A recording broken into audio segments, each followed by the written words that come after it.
මීට පෙරත් අපිට ආවමයි කරෝගයක්. මේ කවුරුවත් ලංකාවේ පණුව ගැන රිසර්ච් කරලා නැහැ. ලංකාවේ මේ පුස්කාර මාමත්‍යසේ PhD එකක්වත් ලංකාවේ පණුව ගැන නේ කරලා තියෙන්නේ. පිටරට පණුව ගැන. ප්‍රශ්නයක් ආවොත් අපිට මොකද වෙන්නේ? ආයෙ පිටරට කවුරුහරි ගේන්න වෙනවා මේ සුදු පොළි රෝගයට බෙහෙත් හොයන්න. මම කියන්නේ මෙන්න මේ දේ අපි හොයාගෙන යමු. මෙන්න මේක අපි හොයමු මේ අපිට නැති වෙච්ච දේ අපේ මේ උරුමේ. ඒ වගේම තමයි ඔබ තමුන්නාන්සලා කරපු සංග්‍රහය. ඒ වගේ දෙන්න ශාස්ත්‍රීය වටිනාකම් වල මම හිතන්නේ කියවෙන ලිපි කියවන අපිට ඒක පිළිබඳව කතා කරන්න තිබුණා. ඊට අමතරව අපි දකින්නේ ඔබ තමුන්නාන්සලාගේ මේ ආයතනය මේ ආයතනයේ කරන කාර්යාවලිය අපි දකිනවා මේ කියවීමේම දිනු අවධියක් කියන එක. එයයි අපි හැම කියන්නේ ඔබ තමුන්නාන්සලා මේ කියලා දෙන දේවල් එකතු කරගත්තොත් මේ හැම කෙනාටම පුළුවන් ජීවිතේ විශාල ප්‍රති ප්‍රමාණයක් ලියන්න නිර්මාණාත්මක සාහිත්‍යයට. ඒක ඊටාම වැදගත්. මොකද හේතුව මේ වගේ තිබෙන යම් සිද්ධි මේවා වළක්වා ගැනීම සඳහා එක බොරුවකට ඉදිරිපත් කරන තව බොරු 100ක් විතර වගේ දේවල්.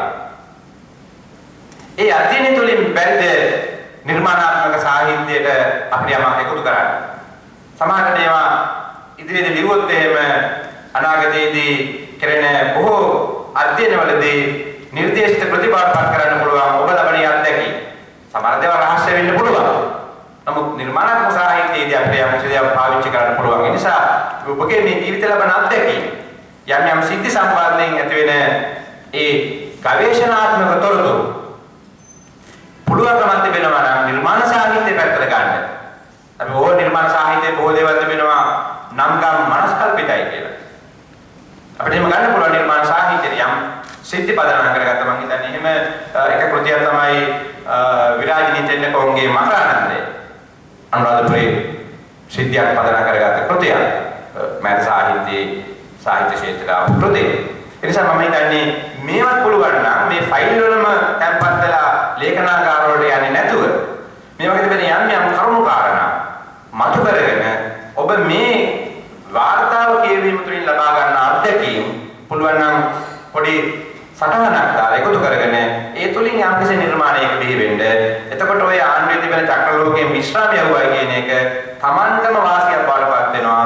තමන්ගේ ජීවිතේ ඊළඟ පියවර පටන් ගන්න. මොකද අවුරුදු 92 තමයි බලංගොඩ ආනන්ද මෛත්‍රී හාමුදුරුවෝ පරිගණක ගන්න පටන් ගන්න. අවුරුදු 92යි බලංගොඩ ආනන්ද මෛත්‍රී හාමුදුරුවෝ පරිගණකයක් ඉල්ලලා. ඒ නිසා ඉගෙන ගැනීමට මේ ශාස්ත්‍රීය අධ්‍යයනයේට අපිට වයසක් නැහැ. අපි අද මොනවා හරි දෙයක් මේ කියවලා අපි ඉගෙන ගන්නේ මීට පෙර ආසන්න ආත්ම භාවය තුළදී අපි ලබාගෙන ආපු ඒ දැනුම. මොකද අකුරු කියලා කියන්නේ ඉලක්කම් කියලා කියන්නේ සමහර වෙලාවට බයයි.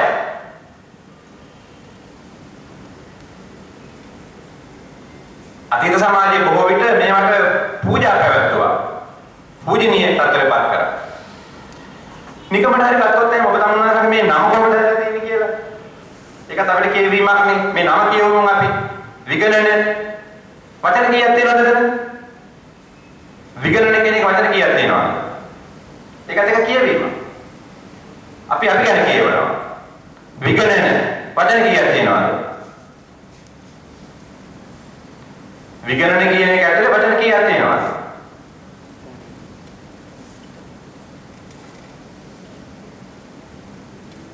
පොතපත කියවනවා වගේම තමයි තමන් ගැන කියවනවා. මම මගේ අයවැය මම බලනවා වගේ මගේ කය වැය මම බලනවා. මගේ කය කොච්චරක් වැය වුණාද? වාර්ෂිකව දෙසැම්බර් මාසයේ 31ට අයවැය බලනවා වගේම මගේ ශරීරය මම කොච්චරක් වැය කරාද? විගණන වචන කීයක්ද?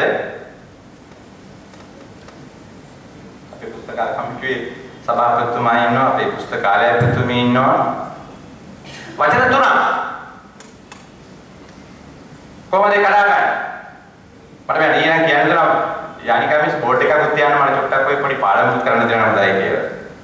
කොහොමද කරන්නේ?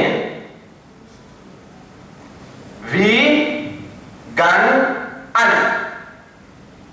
උපසර්ග పూర్ව ගන් ධාතුවට පරව අන කියන ප්‍රත්‍යය පුදුනාම තමයි විගණන කියලා හැදෙන්නේ. කියන උපසර්ගය ගන් කියලා කියන්නේ ධාතුවක් ගණනය කරනවා.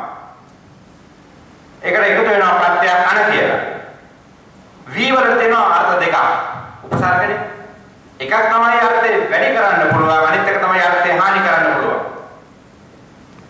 මට දැන් උදාහරණයක් කරන්නේ අර්ථය වැඩි කරලා නිවැරදි වේ කරන එක. මොකද විරාජිනී නිරෝසා රාජිනී නිරෝසා විරාජිනී. රාජිනී කියලා කියන්නේ බබලනවා. විරාජිනී කියලා කියන්නේ විශිෂ්ට විදිහට බබලනවා. විරාම විප්‍රයෝග විප්‍රලම්බ විස්තීර්ණ. ඒ කියන්නේ වි උපසර්ගයක්. අපි උපසර්ග 20ක් තිබෙනවා. මේ වගේම තමයි අර සංනිවේදනය හදින්නෙත් එහෙමනේ. උපසර්ග දෙකක් තියෙනවා. සංපූර්ව නිපූර්ව විධාතුවට අන කියන ප්‍රත්‍යයක තියෙනවා. ඔබතුමා කරේ ඒකනේ. සං උපසර්ගයක්, නීත් උපසර්ගයක්, විත් කියලා තියෙනවා ධාතුවක්. ඒකට අන කියන ප්‍රත්‍යය හැදෙනවා. ඔබ තමුන්ලාගේ වචනේම තමයි පරිගණකයෙන් කරන්නේ. පරි කියලා කියන්නේ උපසර්ගයක්, ගන් කියලා කියන්නේ උපසර්ගයක්, අක කියන්නේ ප්‍රත්‍යයක්. හාත්පස තිබෙන දැනුම එකතු කරනවා. පරි කියලා කියන්නේ හාත්පස. ගන් කියන්නේ එකතු කරනවා. පිරිතේ තියෙන්නේ පරිසමාන්තෝ ආයති රක්කතිති පරිත්තං. අවට වටපිටාවෙන් ආරක්ෂාව ලබා දෙන්නේ මොකද්ද? ඒක තමයි පිරිත. පරිසමාන්තෝ ආයති රක්කතිති පරිත්තං. එහෙම ඕනෑම වචනයක් අපිට පුළුවන් කෑලි කෑලි වලට කඩලා බලන්න. මම කියන්නේ මේකත් කියවීමක්. අපි අපේ නම් ගැන කියවන්න. අපේ ආයතන ගැන කියවන්න. මේ ආයතන දාර්ශනික දැන්වීම ගැන කියවන්න. ඒක කියවීමක්. පාරේ යද්දී තියෙන දැන්වීම පූර්ව ගැන කියවන්න. ඒක කියවීමක්. ඒ තුලින් මා විශාල දැනුමක් අපිට ලබා ගන්න පුළුවන්. මම අධ්‍යයනය කරනවා. ඊපස්සේ තමයි අපිට කුතුහලයක් ඇති වෙන්නේ. පෙළඹවීමක් ඇති වෙන්නේ. මේක කොහොමද මෙහෙම වුනේ? ලංකාවේ භාෂාවේ තිබෙන ඕනෑම වචනයක් අග තිබෙන ය හෝ ව අයින් කරොත් ඒක සංස්කෘත. කිසිම දවසක වචනයක් නෑ අවශ්‍යතාවය කියලා. වචනේ නිවැරදි වචනේ අවශ්‍යතාව.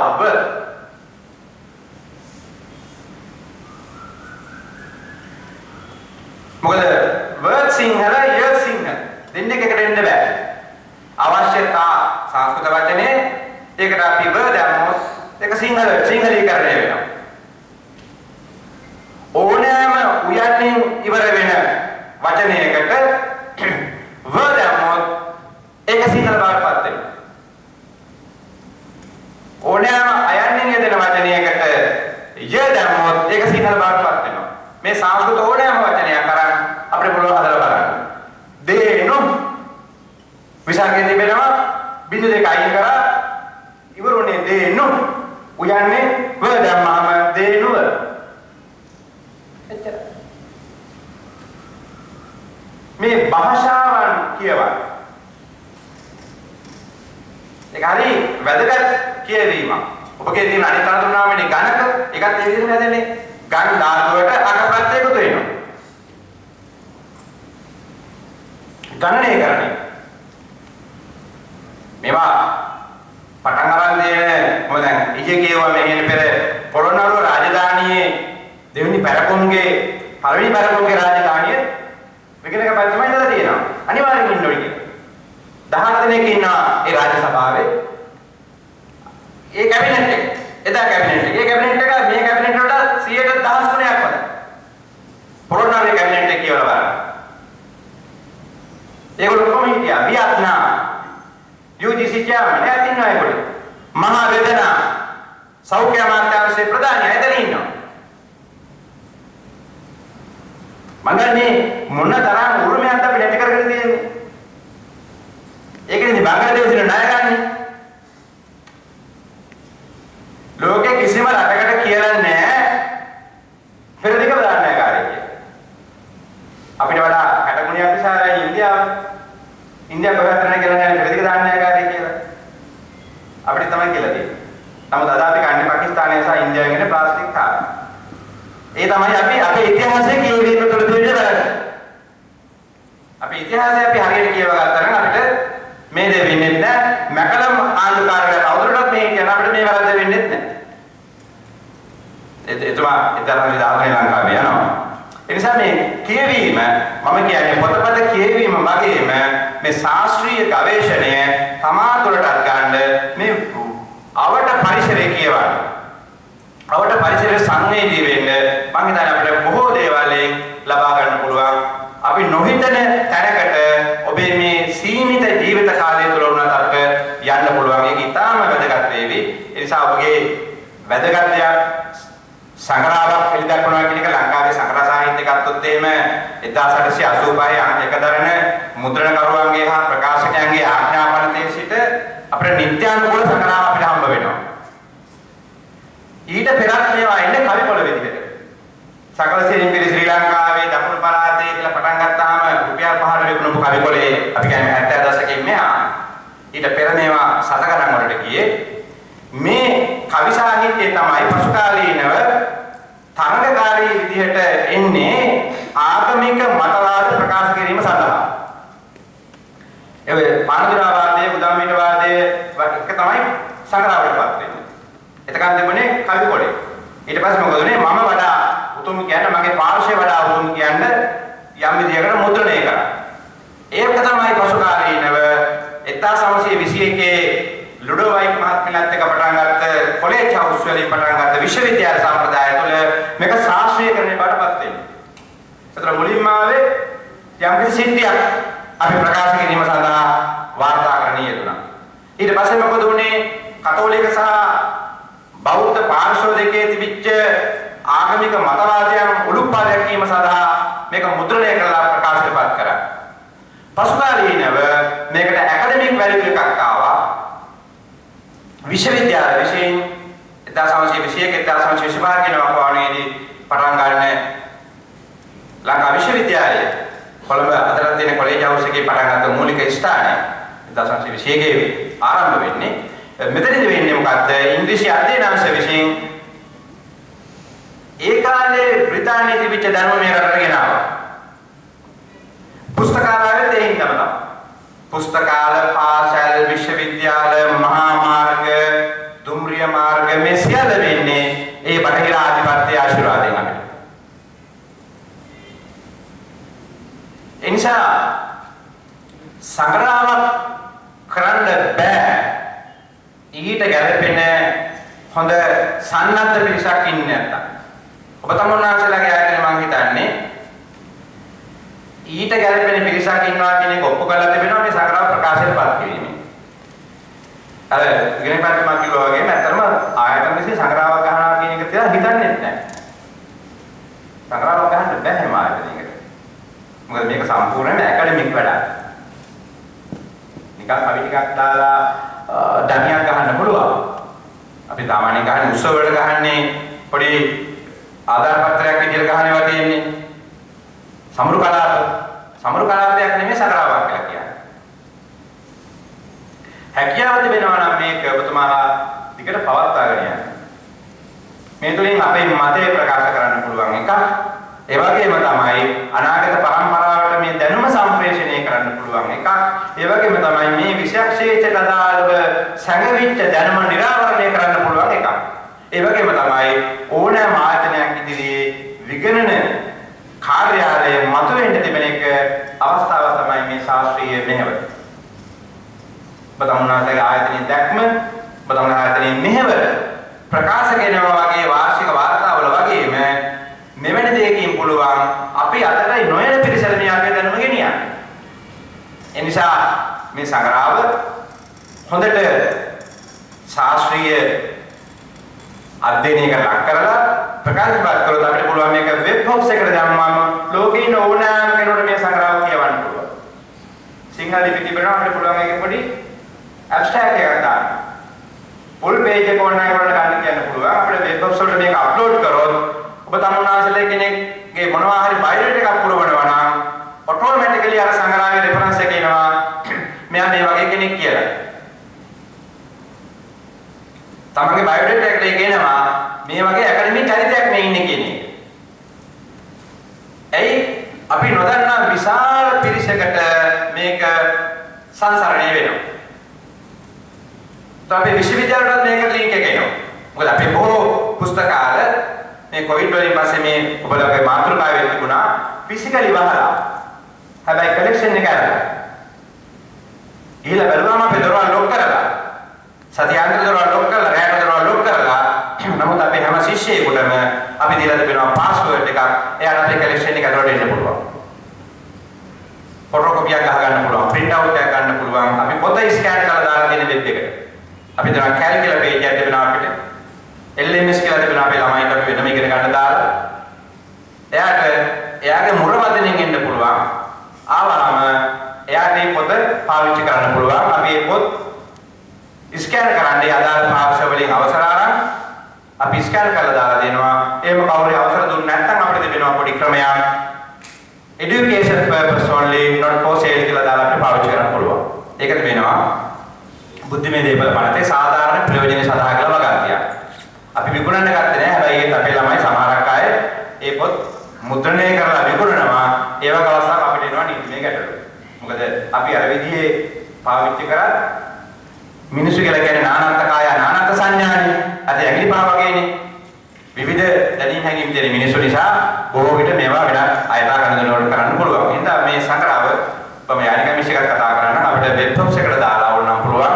අපේ සංග්‍රහ අපි දාලා තියෙන්නේ අන්තර්ජාලයේ ඕන කෙනෙකුට ඒවට ලින්ක් එක ගන්න පුළුවන්. කියවන්න පුළුවන්. සිංහල නම් අපිට පුළුවන් පොඩි ඇබ්ස්ට්‍රැක්ට් එකක් දෙන්න. ඔය නිර්මාණ සාහිත්‍යයට අපිට පුළුවන් ඕනනම් සිංග්ලිෂ් විදියට ඒක දාන්න. එහෙම නැත්නම් ඔයාලම PDF කරලා පාවිච්චි කරන්න දෙන්න. ඒක ගත්තොත් ඔබ තමුන්නාන්සලා මේ රටේ තිබෙන ආයතන මම හිතන්නේ දැනට SDG කවුන්සිල් එක ආයතන විකරණය කරලා තිබෙන ආයතන 400 ගණන්. සස්ටේනබල් ඩෙවලොප්මන්ට් ඔෆිස් එක තමුන්නාට අපිට බලා ගන්න පුළුවන් මේ විදිහේදී එවැනි ආයතන 400කින් කී ආයතන කීයක් සංග්‍රහයක් කරනවාද කියලා. මම දන්නා තරමින් ජාතික තනුසභාව වලම විශාල ආයතනයක ඒගොල්ලෝ සංග්‍රහයක් කරන්නේ නැහැ. විශාල කණ්ඩායමක් ඉන්න තරම් ඒ වගේ එහෙම ශාස්ත්‍රීය දේවල් කරන්නේ මේක ලොකු දියුණුවක්. ඒ හින්දා අපි ඒකේ සියලු දෙනාට අපගේ ගෞරවය පුද කරනවා. මම ආයතනය ගැන එක සංස්කෘත ශ්ලෝකයක් කියන මම හිතන්නේ ඒක මේ ආයතනය තමයි වැදගත් කියලා. මේ පෙරේද මේ ශ්ලෝකේ හම්බ වුණේ අර ශ්‍රී ලංකා ගුවන් සේවයේ විකිණීම සම්බන්ධයෙන් උත්සවය තිබුණා ගිය සතියේ අඟහරුවාදා බදාදා බණ්ඩාරනායක සම්මානශාලාවේ. මට හිතෙනවා ඒකෙදි මට මේ ශ්ලෝකේ කියන්න ඕනි කියලා. මේ අමන්ත මක්ෂරං නාස්ති මූල මනෞෂධං අයෝග්‍යෝ පුරිසෝ නාස්ති යෝජක తත්‍ර දුර්ලභා. ඒකල කියන්නේ අමන්ත්‍ර මක්ෂරං නාස්ති කියලා කියන්නේ මන්ත්‍රයක නොගන්න අකුරක් නැත. නාස්ති මූල මනෞෂධං බෙහෙතකට නොගන්නා මුලක් නැත. අයෝග්‍යෝ පුරිසෝ නාස්ති වැඩක් නැහැ කියලා අයින් කරන්න පුළුවන් මිනිස්සු නෑ ලෝකේ. ඕනෑම මිනිසෙක් මොනවා හරි දෙයක් අපිට කරගන්න පුළුවන්. හැබැයි දුර්ලභම දේ තමයි යෝජක తත්‍ර දුර්ලභා. සුදුසු මිනිස්සු සුදුසු තැන තබන මිනිස්සු තමයි දුර්ලභ. එනිසා මම හිතනවා මේ ආයතනය තුල සුදුසුසෙන් තබලා විගණක ආයතනතුමා ඇතුළේ මේ කාර්ය මණ්ඩලය කරනවා. මොකද මේ ආයතනයේ තිබෙන පරිපාලන වේවන නිසා මම හිතන්නේ ඔබ මේ සුදුසු තැන තිබීම තුලින් තමයි අපි යම් දෙයක් මේ භුක්ති විඳින්නේ. ඒකයි මම කිව්වේ පටන් ගද්දිම අපි පොඩ්ඩක් හරි මේ හුස්ම ගන්නේ ඔබ තමුන්නාට පින් සිද්ධ වෙන්න. එහෙම නැත්නම් මෙලහට අපි පොහොර බෑග් එකක සල්ලි අරන් ගිහිල්ලා සිලි බෑග් එකක බඩු ගේනවා. නිසා ඔබ තමුන්නාට මේ රටේ ජාතිය ගෞරවය හිමි වෙන්න ඕනි. යම් කිසි දෙයක් දැනට අපිට කරලා දීලා තිබෙනවා. ඒ නිසා ඊටාම වැදගත් ශාස්ත්‍රීය දේ වගේම මේ රටට ඔබගෙන් කරන දේ මොකද හේතුව අපි මේවා එළියේ ඉඳන් කියවනවා.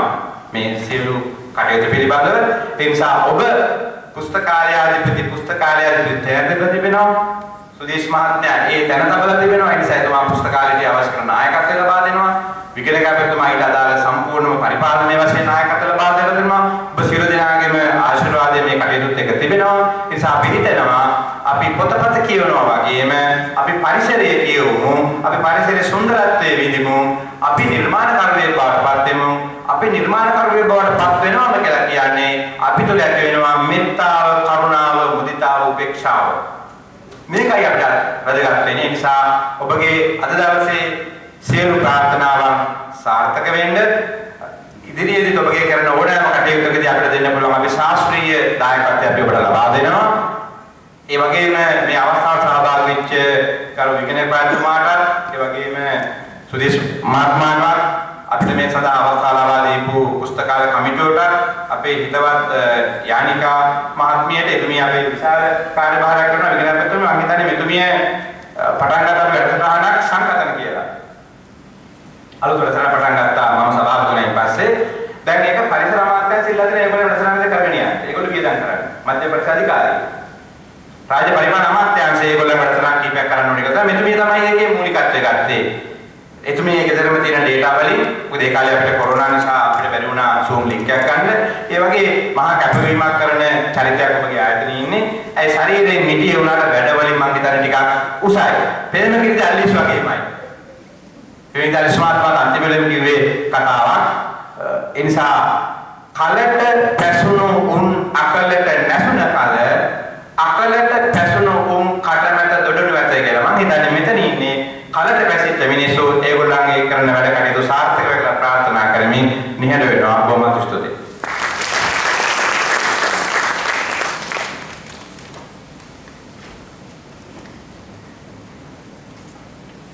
ආචාර්ය ආනන්ද තිස්ස මහත්මයාට කෙසේ ස්තුති කරන්න කියන එක හිතමින් තමයි වේදිකාවට වුණේ. එතුමා අපිව ගෙන ගියා විවිධ අන්තවලට. අපිව යොමු කළා අනාගතේ තවත් හිතන්නට, වැඩ කරන්නට, පොත් ලියන්නට. මම කල්පනා කළා මගේ හිතේ මෙතෙන් ආවම පොඩි දෙයක් තිබුණා කියනවාද කියලා. මම හිතන්නේ ආචාර්ය ආනන්ද තිස්ස මහත්මයාට මාව මතක නැති වෙද මම හිතන්නේ.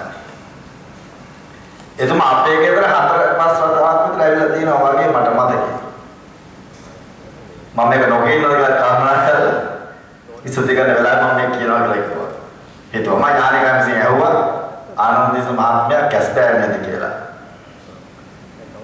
මම මේක තහවුරු කරගත්තා එතුමා තමයි දේශනෙට ඉන්නේ කියලා තහවුරු කරගන්නයි. බස් කතාවට පොඩ්ඩක් අහන්න ඕන නිසා ඒක නියඬව හිටියා. තාටියක් බලයන් එතුමාට මතක් වෙයි. මමත් එතුමාගේ ගෙදර ගින් තියනවා. එතුමාට මම මතක නැතුව මම ඒ කාලේ රැවුල වවලා දැන් රැවුල කපලා. එතුමා දැන් රැවුල වවලා.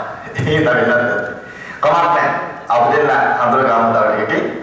වුණත් එතුමා ඒ කාලේ මට මතකයි ආචාර්ය උපාධිය සඳහා අධ්‍යයන කටයුතුවල නිරතවමින් හිටිය වගේ මට මතකයි. මට උපදෙස් දුන්නා. ඉන්දික පුළුවන් නම් ඔයත් ඒව කරන්න කියලා. නම කිව්වා සමහර මතක් වෙයි. කමන්නේ. එතුමාට ජවගිරාජපතිතුමා ඒ වගේ පුස්තකාල කමිටුව සමස්ත නිලධාරි මණ්ඩලය වෙනුවෙන් හරව දේශනා කිරීම සම්බන්ධයෙන් මාගේ අවංක ආර්ය සිතිය මේ අවස්ථාවේදී පුදකර තියෙනවා. මිලකට මණ්ඩලයේ න්‍යාය පත්‍රය අනුව තිබෙන්නේ අපේ ප්‍රතිභා සංග්‍රහය. ඒ සංග්‍රහවල ලිපි ඒ වගේම කාව්‍යමය නිර්මාණ ඉදිරිපත් කරපු අපගේ සහෝදර නිලධාරි මණ්ඩලය අගීමට ලක් කිරීම. අපි දන්නවා මේ සියලු කටයුතු කෙරෙන්නේ කරුණාකරතුමාගේ අවවාද අනුශාසනා අනුමැතිය නැතිව. මම මේක දන්නවම එතුමාලා ළඟ ඉන්න නිසා කිසිම ડોකියුමන්ට් එකක් අපි මේ කටයුතු වල පාවිච්චි කරන්න මම අනුමැතිය නැතුව. එසා මේ කාර්ය සාර්ථක කර ගැනීමට මේ අවස්ථාවේ එතුමාගේ සහභාගීත්වය ලැබෙලා තිබෙනවා.